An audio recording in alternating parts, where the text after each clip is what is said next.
And so, the orphans from Vault 121 set out to get a power core. They did that and more. In their journey, they encountered things beyond their wildest imagination, both good and evil. Whether it be intentional or not, they made their mark on the Outer Banks. After a crushing defeat at Rodanth, as well as losing their fearless leader, Blackbeard's forces disbanded. Most of their pre-war tech were barbarically destroyed in a fit of rage by the berserking land sharks. No more would the wasteland be terrorized by Blackbeard. The Brotherhood of Steel abandoned the Outer Banks. After losing Project Dark Echoes, there was nothing more that interested them in the region. They continued to migrate south in hopes of finding something equally as destructive. Victory was costly, and there were no spoils. But the complete annihilation of Blackbeard was enough for them. The land sharks razed Rodanth. The town that had brought them so much rage was now gone. They became the undisputed warrior kings of the central Outer Banks, where only the strong and honorable were welcome in their territory. The war did not have much of an effect on Midnight Lucille and the city of Charlotte, until one day the old buzzard had a stroke. Luckily, Vault 121 had recently been reopened, and her life was spared. During her stay, she found God and cleaned up her act. Charlotte is no longer a city of vice, but a safe haven of protection and healing. The On-Runners network was greatly expanded as they were able to gain possession of Blackbeard's fleet from the land sharks. Eventually, they no longer needed the explosive collars, as most of their deliveries were now made over the water by trustworthy captains. The Ministry chose to leave as the land sharks had claimed the area. They migrated to Buxton and quickly took over the town, not by the gun, but by the tongue.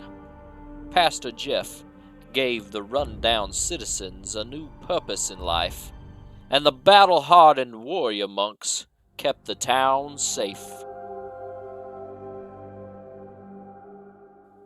Despite the closure of Vault 137, the northern colonies continued to thrive.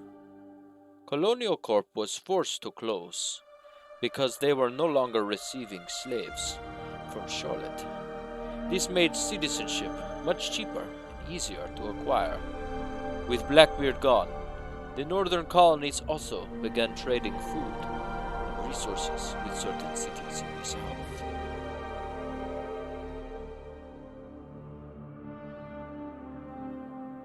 After establishing his kingdom near the southern town of Frisco, Dogblood soon realized he was not cut out to be a king.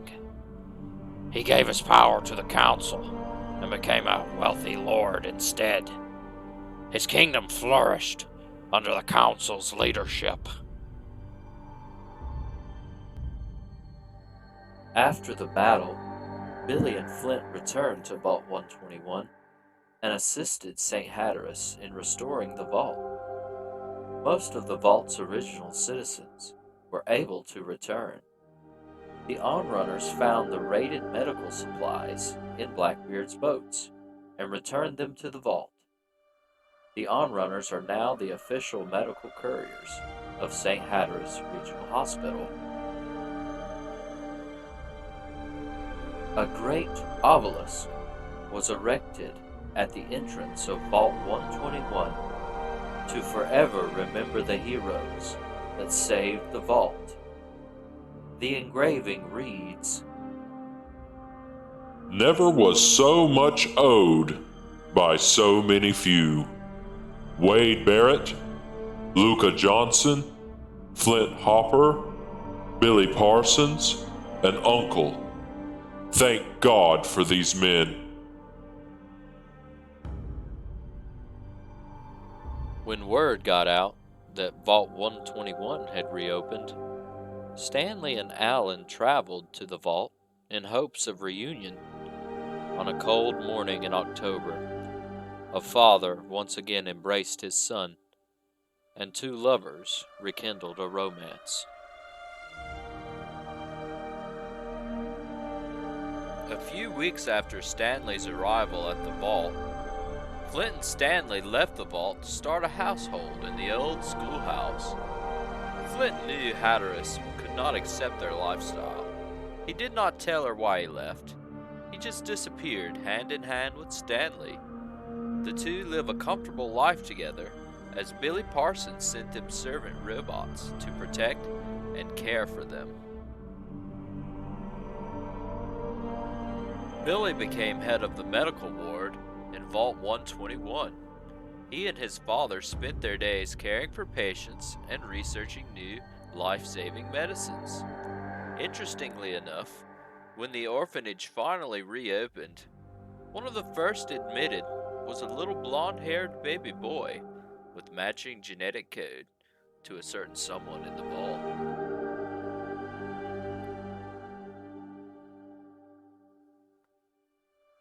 With Blackbeard gone, the northern colonies opening up, and Vault 121 restored, the Outer Banks overall became a safer place. Due to the traumatic events of their journey, the surviving heroes still find it hard to sleep at night, especially when hearing sounds of gunfire in the distance. Because war never changes.